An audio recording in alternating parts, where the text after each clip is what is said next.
Have you ever wondered why Rumi said, follow your heart, it knows the way? I mean, I'm a white Western woman. I was taught that my brain knows the way. Like, think with your brain, not your heart. Well, in healing from my childhood trauma over the past 10 years and learning from Dr. Joe Dispenza, Dr. Bruce Lipton, and other giants in their field, laws of physics, Einstein, Tesla, well, I came to understand a few things about the laws of physics and how we're all energy bodies, and that we've proven that we're energy bodies, our souls having a human experience. And now, what does that mean? How do our souls communicate? Our souls are in charge. Then what? Okay, well, I'm going to answer all those questions today. I am Kerry Blaser, reincarnation of Mary Magdalene, and I am here to help you learn how to heal from your childhood trauma DIY style. I did it myself, so I'm going to teach you what I did. And all of my tried and true techniques are in a free ebook linked below, called the 6 Divine Feminine Self-Love Strategies. So please use that in order to heal yourself. Please like and subscribe. So let me get back into today's video and today's topic about Rumi and follow your heart. It knows the way. So I'm going to start by sharing something from Dr. Joe Dispenza, who's just, a giant in the field of neuroscience and healing from trauma. And so let's start and see what he has to say, and then we'll go from there so we can ground us in some science about, how this actually operates in the physical world. So let me find the right one. Oh, that's not it. That's not it. Okay, I gotta find it. Oh, here we go. If you said, okay, I'm going to work with my body and I'm going to start breathing and I'm going to start feeling emotions that I do want to feel, the heart starts producing a very profound signal. It starts to produce an external magnetic field. So what he said was, when you start to feel your emotions, so when you get out of your head and into your heart, then all of these positive changes start. So the Western way of follow your brain and not your heart, well, that was setting us up for failure, for mental illness, for physical illness. And we'll get into that in a second too. It's measurable. So now you have a coherent brain, which means you can get very intentional. And you have a coherent heart, which means you can feel the emotions of your future before it happens. Somehow you have this broadcasting of this Wi-Fi signal. And the brain tends to be electrical in nature, so it sends out an electrical charge into the field. The heart is the magnetic charge. It's what draws things to us. So the heart attracts and the brain pushes away. So if you want to attract in a healthy life, then you got to, start with your heart. Follow your heart, it knows the way. There's been a lot of studies that have shown that Rumi is completely in alignment with quantum physics, like what Dr. Joe Dispenza is talking about.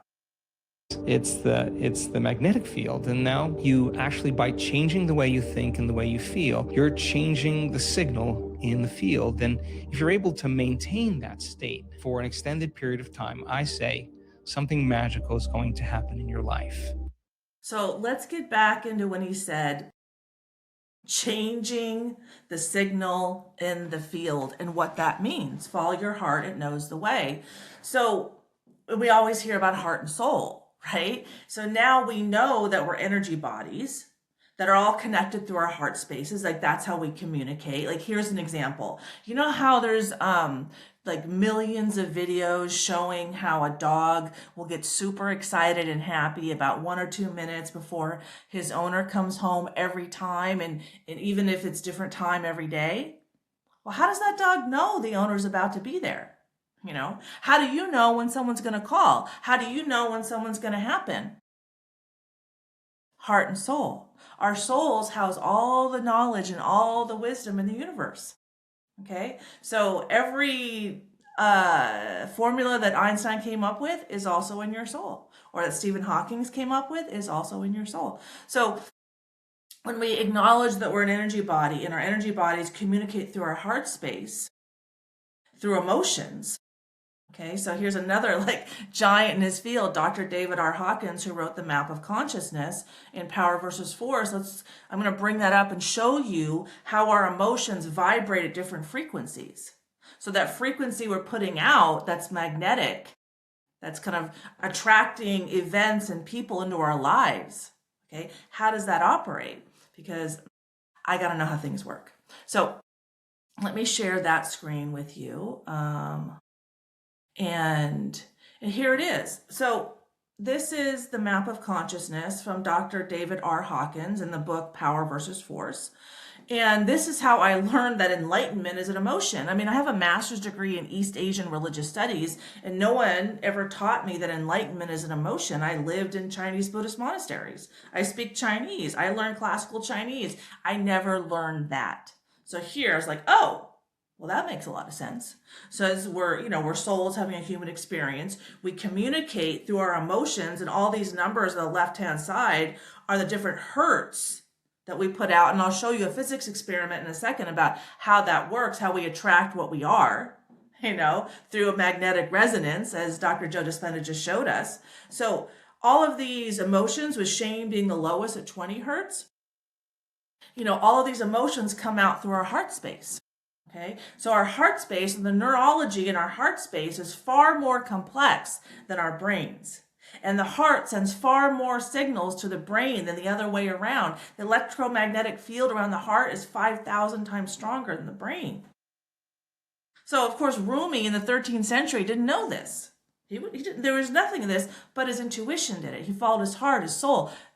In all of the wisdom that Rumi has in his soul is also in your soul. All of Oppenheimer's knowledge to create the nuclear bomb is also in your soul. Okay? I've experienced enlightenment a plethora of times in the past 2 years. My soul is not different than your soul. The only difference is I've done the work to expand my emotional range to include enlightenment. But as the reincarnation of Mary Magdalene, the divine feminine, that's my job, to expand emotional range as the woman in this relationship, as the feminine soul in this relationship. So I'm helping everyone do that, because as it says right here in Dr. David R. Hawkins' notes, enlightenment, attractor energy fields that influence all of mankind, they open up. Because it used to be, oh, you experienced enlightenment? Tell us what you learned. Okay, but this is how we naturally share with all other souls. So there's no enemy. If I'm sharing all my wisdom with all other souls indiscriminately, how do I have an enemy? Right? Anyway, so these are the emotions that come out through our hearts, and then we attract what we are through energetic resonance. And now I'll show you there's a physics experiment, of course, physics experiment. All the men in my family are engineers. So, I'm an engineer too, but I'm a spiritual engineer. And so this is why I love the laws of physics. Okay, so I'm going to, the tuning fork, let me pull up this one and show you how this works, that when two energies vibrate at the same frequency, where is tuning?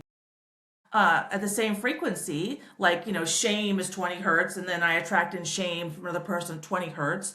That is my soul showing me myself. So when I perceive selfishness in someone else, that is my soul showing me the selfishness inside of myself. Now, are they selfish or not? Yeah, probably, but I don't have control over them, and I only have sovereignty over my own soul.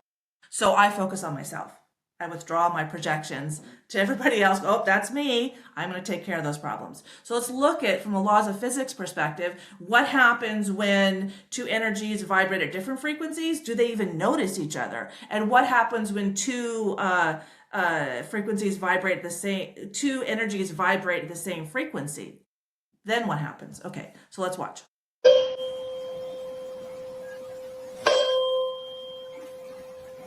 So you don't even notice each other. Two different frequencies. It's like they're in two different universes. Oh, same frequency. Oh, then it moves. This is, we attract what we are. Follow your heart and play, because you want to see yourself, the beauty and the ugly, right? I want to see myself, like what's working, what's not working. I'm a grown-ass adult. I take responsibility for my own problems. I came here to work. Souls having a human experience don't come here to be easy. Does it look like it's easy outside right now? With all the ICE operations and all the turmoil and no boundaries and people dying and all the yelling and screaming? That's not easy.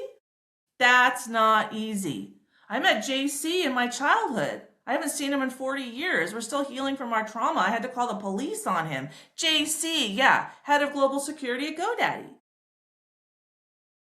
Just because he's at the top doesn't mean he's safe. All right? And yeah, I said it. I've been saying it for almost 2 years now. No, I guess a year now. About a year now. So, okay. So we've gotten to the point that we understand that the signal put out through our hearts attracts what we are through energetic resonance, meaning a vibrational match, so that we can see ourselves.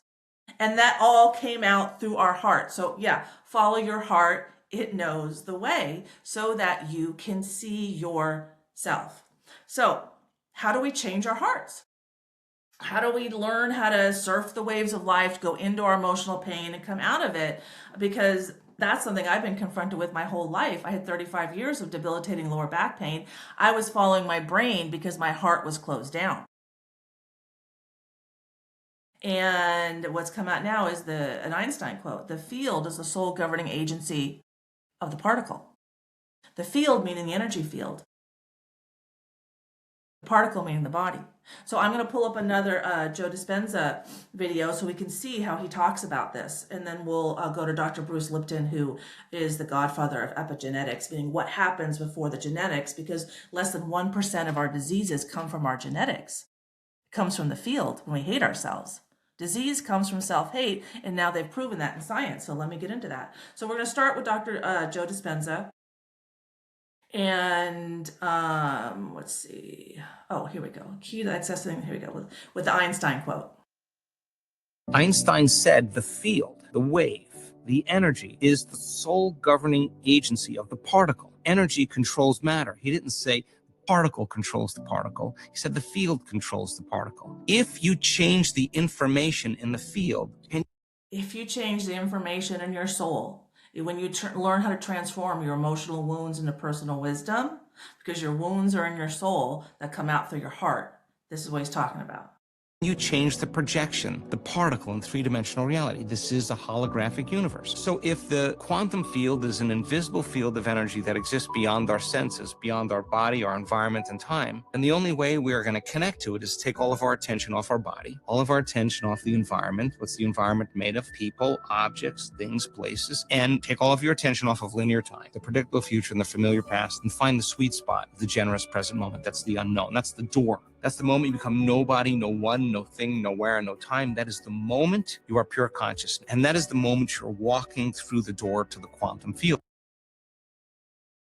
So when we accept that we're souls having a human experience and that our energy, our consciousness is what informs our body, then we can understand where illness comes from. So let's get into a quote from Dr. Bruce Lipton, because this is really his field. Epigenetics means before genetics.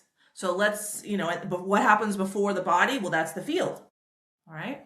So,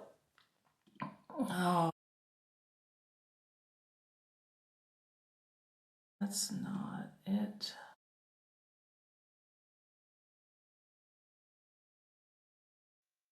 Whatever picture you hold in your mind, the brain translates that into complementary chemistry. If I have a picture of love, my brain releases wonderful things into the blood, like dopamine for pleasure, oxytocin to bond with others, a growth hormone. And growth hormone does exactly what it says. So when you're in love, you're releasing this growth hormone, which enhances your vitality. When you're in love, you release a growth hormone. And when we're in love, that's how we expand our emotional range. That's all in the heart. Follow your heart, it knows the way.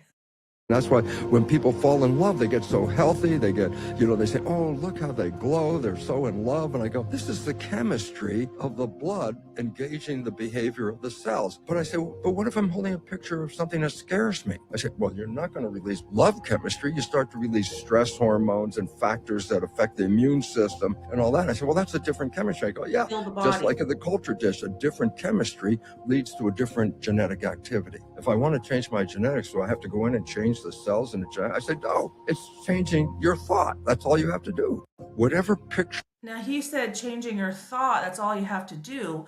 But as we've already seen and talked to Dr. Joe Dispenza, as all of our kind of scientific awareness and knowledge evolves, this comes from the heart and not the brain. Okay, it's a soul, it's an energy body. And so at the end, he talks about how self-hate makes the body ill. And so he has another video about that, about how adoptive kids have a different set of genes, genetic markers, than their adopted family, yet they will oftentimes get the same kinds of physical diseases. And when we know less than 1% of diseases are caused by genetics, that's also evidence that the field is the sole governing agency of the particle. So let's look at that video, because I really think that really helps show how this all works. Okay, I just gotta find it.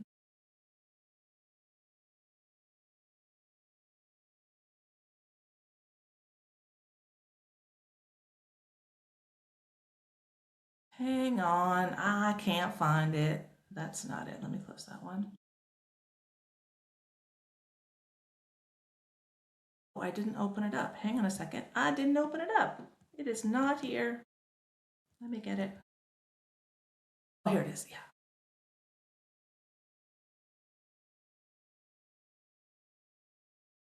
So let me share again. Here we go. The power of epigenetics. In your mind, the brain releases complementary chemistry that matches that picture, and it releases it into the body.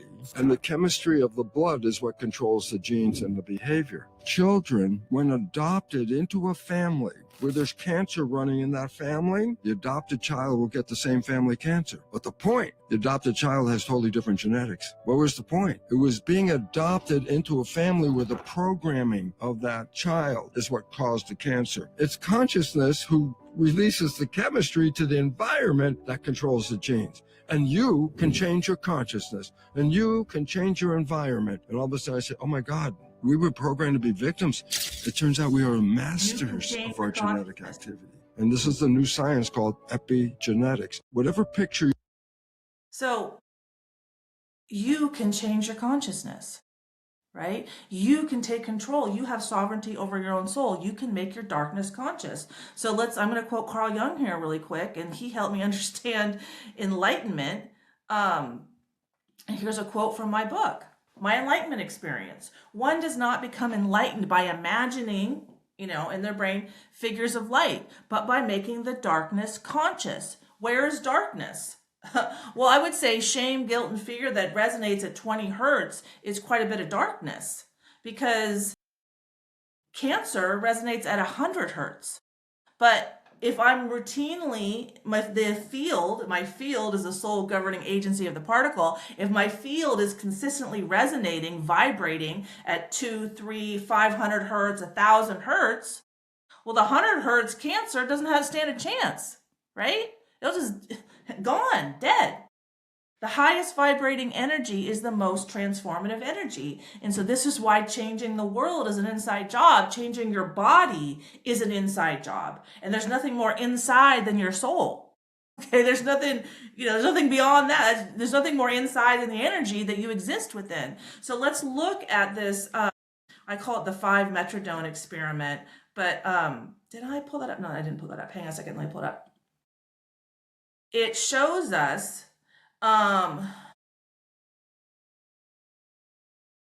how the highest vibrating energy is the most transformative, okay?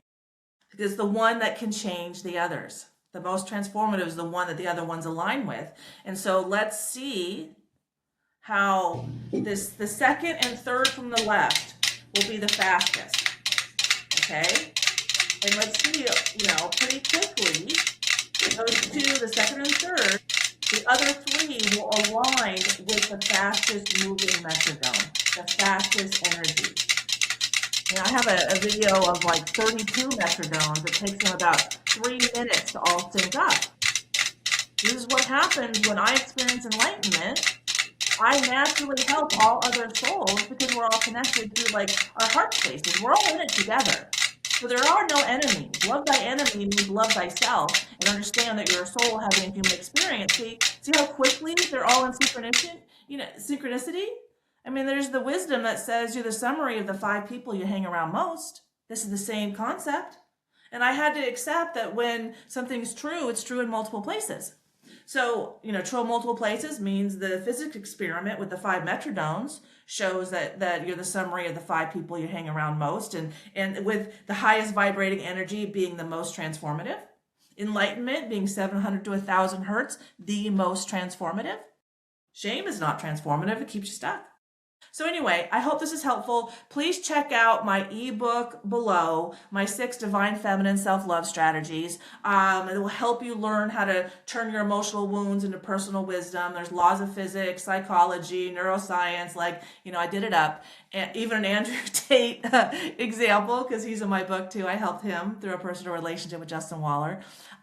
So please like and subscribe my videos. Reach out with any questions. I have client services on my website, but really what you need to heal yourself are my 6 Divine Feminine Self-Love Strategies, free, my free meditation and shamanic drumming video, and, learn Reiki, have a healthy diet, exercise, walk barefoot in nature, meditate, start a gratitude practice. Okay, all these things are free that can, get you out of being dependent on therapy, and you start spending the money on yourself or saving it or, getting massages or something else. Okay, so follow your heart. It knows the way, I promise. Take care. Bye.